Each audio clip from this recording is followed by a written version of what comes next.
السلام عليكم ورحمة الله وبركاته. أعوذ بالله من الشيطان الرجيم. بسم الله الرحمن الرحيم.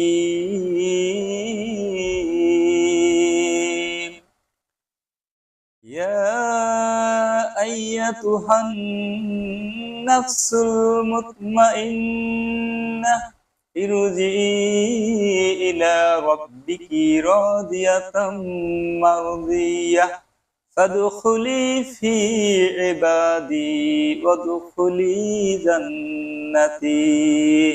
সূরা আল ফাজর আয়াত নাম্বার 27, 28, 29 এবং 30, যেখানে আল্লাহ সুবহানাহু ওয়া তাআলা বলছেন ইয়া আইয়াতুহান নাফসুল মুতমাইন্না, হে প্রশস্ত আত্মা, ইরজিই ইলা রাব্বিকি রাদিয়াতাম মারদিয়া, তুমি তোমার রবের নিকট ফিরে আসো প্রশস্ত পাত্র হয়ে, ভালো মানুষ হয়ে, ভালো পাত্র হয়ে।